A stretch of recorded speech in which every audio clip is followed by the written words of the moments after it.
Everybody, Antikas here. Welcome back to another episode of Tekkit Legends, episode 13, I think. Hope I'm mathing right. Last episode, Sicken and I kind of derped around a lot, and I can't fly, because I don't have my ring thing. Okay. And we meant to show this working, but we couldn't get it working. So instead, you guys got to watch me get murdered by the Ender Dragon a few times, which I hope you enjoyed. But I felt really dissatisfied, so I logged in today, and I've been working on this beast for a few hours, we'll say, to work out all the bugs and weirdness, and I think I got it all sorted out. So I wanted to show you guys what I gone done. So let me start at the top. So if you guys don't know, a few episodes ago, Sicken and I were playing around with blue power, trying to find a way to usefully make a factory out of it. Because with logistics pipes and autocrafting, using blue power is not really... Aside from moving stuff, like if you want to do piston doors or something where you'd need redstone, it's not really the best choice. I mean, logistics pipes makes a lot more sense. So we came up with this simple rig to make acid. So the idea is these 4 deployers in the floor here, they pump water, right? They push a bucket of water. And then the water, with 1 block of space between, creates infinite water. Now you might be wondering, why is this deployer different? Well, if you remember last episode, we were having a weird time, and Sicken thought he fixed it, but it continued to be a problem after that, where the center deployer was placing 2 sulfur blocks, one and then a second. And as a result, the igniter couldn't light it on fire and the acid wasn't forming. Turns out these deployers are buggy. Like a lot of things about blue power is buggy. Now you can't actually make the tube stuff deployers because they have the same recipe here. They have the same exact recipe as the regular blue power deployer, if you take a look. So I basically made a whole bunch of these ones, and I just spawned in some tube stuff deployers and just tossed these away, just to try it, and it worked. So that's permanent change. I mean, you could always change your config so that this would be the deployer that you make. Like, I'm sure there's a mod in here, Mindtweaker or something, that would let us switch that out if we wanted to. So, and I am running the latest version. This is the way it's configured right now. The blue power is the only one that you can make. So anyway, so these fire water, makes infinite water. This fires a sulfur block, and that'll melt once the igniter lights it on fire and make this acid. And then around the edge, I've got deployers that are pulling the acid out with buckets, so they're all full. A couple of problems we had that we never showed you guys. Last episode, when we were derping around, all the logistics pipes were all on the same layer, so they were all down here. So we were feeding these deployers up here with the MK4 chassis. But this system always needs water, so Sicken put in a bottler. And the bottler's right here, and what this thing here is doing is it's grabbing empty buckets that tend to accumulate in here, and fills them, and then puts it back in this chest. So we're using logistics pipes to just move things around, right? So the item sink has buckets of water, sulfur. It actively will supply empty buckets, water buckets, and sulfur to the network, and it will provide nothing. I left that open. I added that. Anyway, the problem that we're having when all the pipes were on one network was that I need empty buckets for these deployers, but the bottler kept grabbing them and filling them with water, which really sucked because you'd think everything's working, and then all of a sudden the deployers start, instead of emptying and taking the acid out, they're pouring water buckets in. I fixed it, and the way that I fixed it was by separating the 2 pipe systems. Now they are actually physically connected, and I'm going to show you how I did that. And I put facades here so that I don't have to worry about this network accidentally slipping a water bucket into one of those deployers. And I have them connected in one spot with something called a firewall pipe, and that's it right there. So this is a really cool pipe. logistics pipe, because you can choose what to allow through between your network and like what they'll call the hostile network, so the one that's going to screw everything up. So I allowed power. Sorting doesn't really matter because I'm not doing any sorting. Crafting doesn't really matter because I'm not really doing any crafting, so like I can turn those off, it doesn't matter. Providing, I left it enabled because if for some reason there's a provider down here, maybe there's a provider that has an empty bucket behind it and I'm out of buckets up here, it could pull it through. And most importantly, well, I said that example, but most importantly, I blocked one item, iron buckets, from going through the pipe. So all the empty iron buckets up here are going to stay up here. And I have nothing down here calling for acid buckets. So we should never have them end up down here. So the water buckets stay on the water layer, and the acid buckets stay on the acid layer. So to just give you guys a quick preview. So each one of these deployers here, they're set to pull empty buckets from the network from somewhere. And the extractor, what it does is it pulls out an empty bucket of sulfur, a bucket of sulfur or a bucket of water, because things still glitch out every once in a while. Or in case things do glitch out, I want to make sure that I pull the water bucket out of the network. Although it will end up in here and everything will stop. But, Now, the second last important part was, right now I've been experimenting with this here. This is a logistics fluid container supplier. Another neat, nifty fluid pipe from Logistics Pipe. So what this thing does is, well, actually, let me show you guys. Let's just fire this baby up. What this thing here will do is, once the acid forms and these deployers grab the acid and route it all to this chest, this baby is going to pull acid buckets from the chest and basically behave like a deployer and right-click pump into this tank. So here come the acid buckets, right? So there you go. Now it only works one bucket at a time. So if there's any liquid in here, like one acid bucket, that's it. It won't pull another one until it's removed. So all I did was I put an emerald fluid pipe up here with an otardic gate, set to always pump all the time, and a teleport pipe.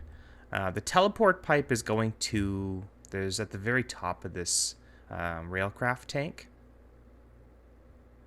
That's really strange. Why does that say 0?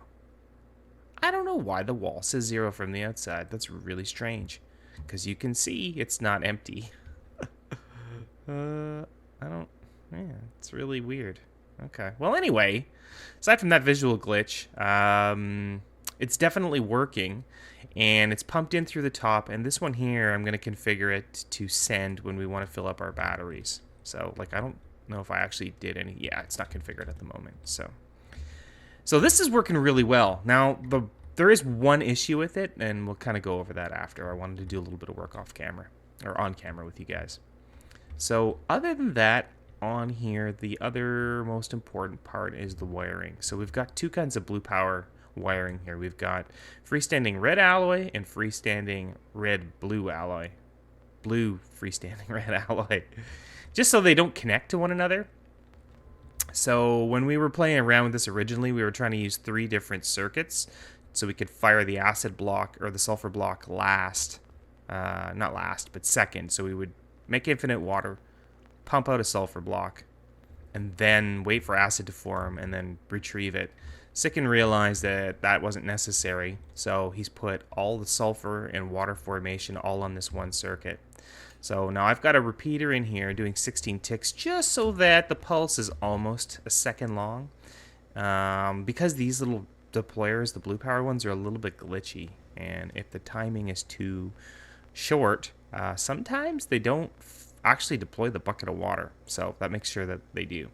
So anyway, once that fires, the next thing that happens is this blue power repeater here introduces, I guess, about a 10.5 second delay. Yeah, and then this one introduces another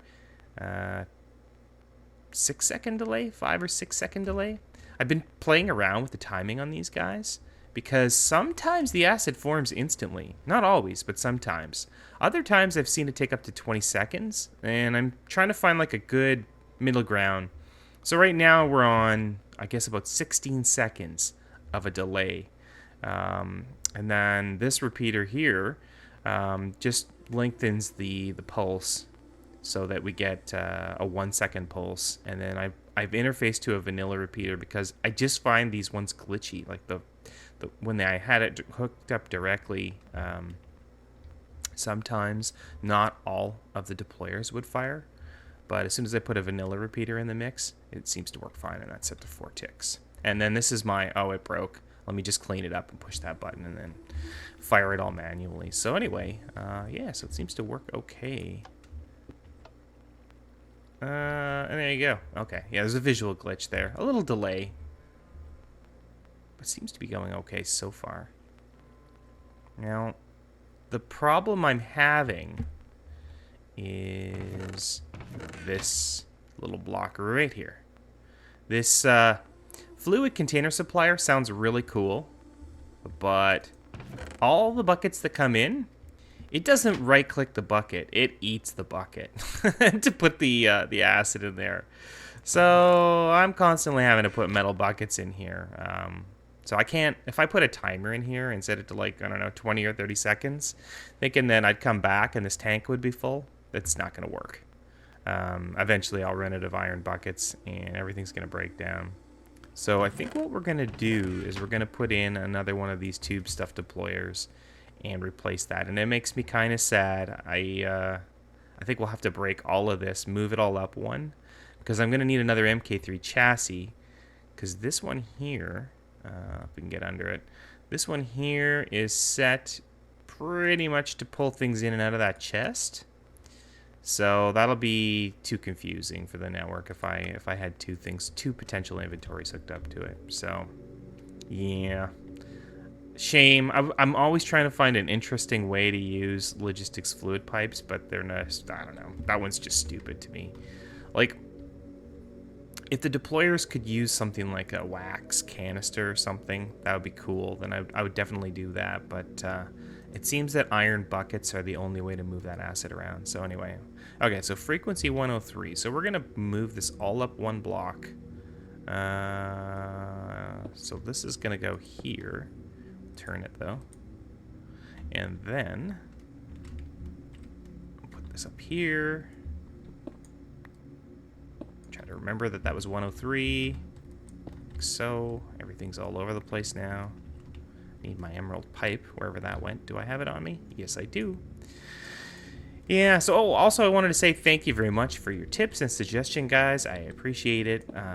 Somebody said on Twitter, Brian something, to make one of these remote orderers and use it with an ender bag. So now it's kind of like having a wireless AE system. So if I want something like a, I don't know, a slope or whatever, a wedge slope, or a couple of them, I can request them. And I actually have it really close to where all my stuff is stored, and poof, goes into my ender bag. Really awesome idea. It's just putting a remote orderer pipe next to an ender chest, and you get wireless inventory everywhere. I love it. Okay, so we'll set this to redstone signal off, energy pulsar, so it'll always be pumping. And then this baby here, I'm going to put back to 103, and it's going to send, and it's going to be public. I've got to write down all these channels too, because it's starting to get confusing. Okay, so then we're going to need an MK3 chassis, and we're going to need 2 cards, I guess. We're going to need a supplier, an active supplier, and then we're going to need an extractor. I'm getting better with this mod. And advanced extractor. It's taking time, but I'm definitely getting better. I'm really disappointed in the way this works. Like, it should be able to hold an inventory or something, you know? And you should be able to recall that bucket, but nope. Okay, so the advanced extractor... Oh, shoot. I'm gonna need an acid bucket, and I'm gonna need some iron buckets. Oops.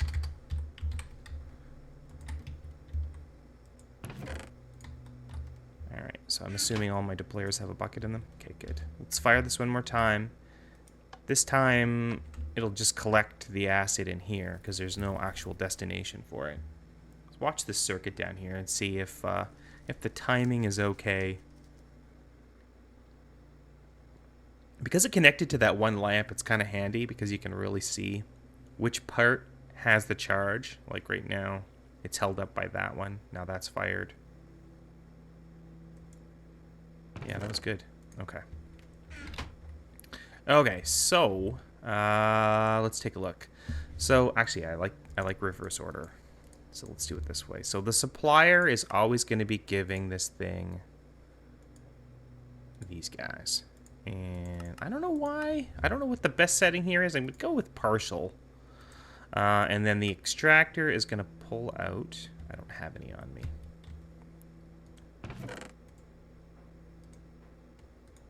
Yep, it just pulled it already. I think it just grabbed a bucket.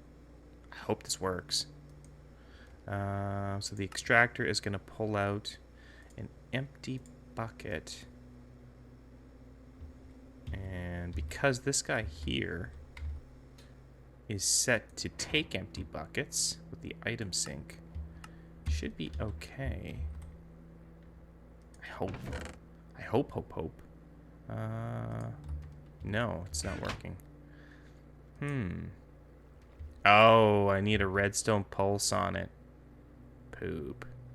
Oh, that's not gonna work so good. That's right. Okay, how am I gonna do this? Because I want a pulse to fire this thing, but I don't want to retrieve it. I don't want it to fire a second time and then accidentally scoop the acid out of the tank. I do have a timer on me. I guess we'll spawn in, or not spawn, but I guess we'll bring in some iron. Maybe a 2-second interval on the timer. This is pretty, this is pretty third world. But I can't think of a better way to do this. 2 seconds? Yeah, that seems to be fast enough. Maybe I'll just go 3 seconds just to play it safe.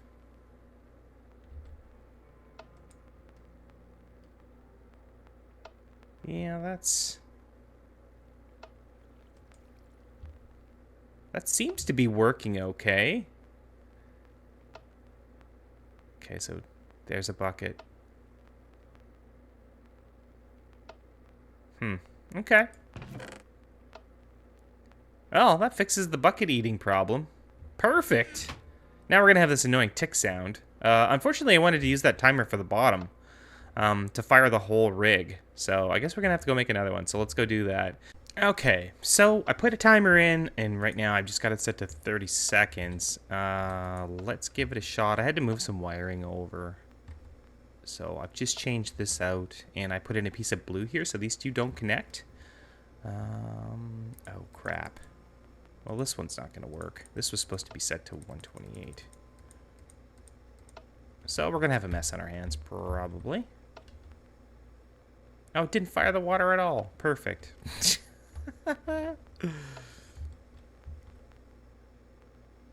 Okay, how we do?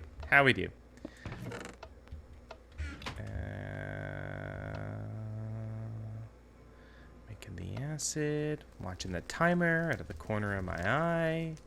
Need about 20 seconds to make acid. It's halfway through its cycle. It's pulling out the buckets. So that's actually not bad. Could probably shave it down a few seconds, but I do want to have a little bit of like room in case, you know, it takes longer or the lag is really high on the server. So I think this is going to be good. Getting our buckets back. There is an issue I can see, and that is that I'm pulling out 8 buckets.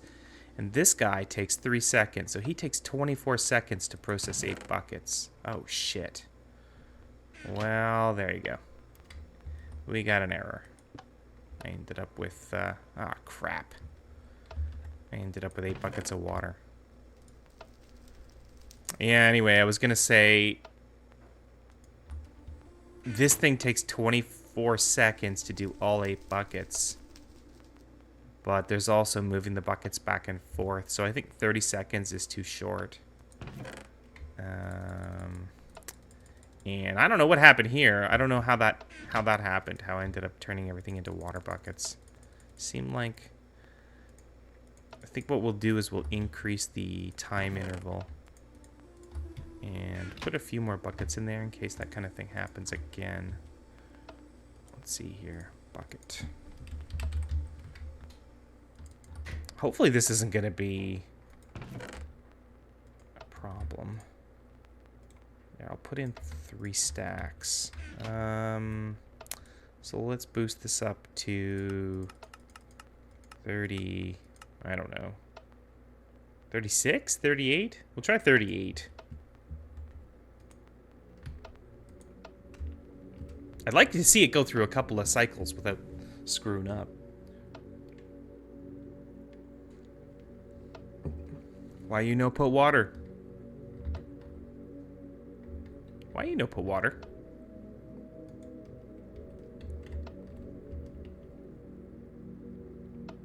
Oh. Ah. I get it. Because the first time it fires, it doesn't count.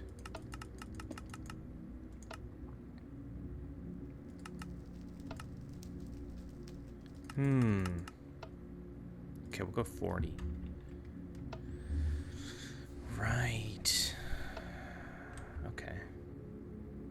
A little bit of visual lag, but it definitely pulled acid out. Fudge. No, it did not. Okay. Might just be the first time it's not gonna work. I've got extra buckets. Why is this gotta be so hard? Oh, man. Here it goes. There's the water. Mecha the acid in 20 seconds, hopefully. Before this fires, I'm going to have to increase this. That's what's happening here. Yep. It's not this so much. It's, oop, hello. Yeah. Oh, no. Server reboot. We can get this, guys. Okay, it's definitely the timing on these guys, so I'm going to have to increase them. So I've got this to 128 and this to 128. So I'll go back to 256. So that's over 20 seconds. So it's going to be slow, but it should still, it'll work. I think it'll work. Crap.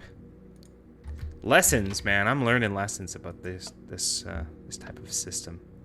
Okay, so we're gonna have to wait for it to go around 1 complete cycle before it fires. That's okay. Yeah, because it stops here when you turn it on, it doesn't pulse, so you've got to wait a full cycle in order for it to start up. We'll probably just get this done before the server reboot. Come on. Good lord.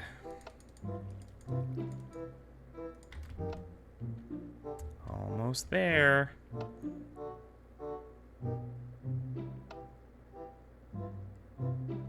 And here we go. Water and sulfur. Make an acid.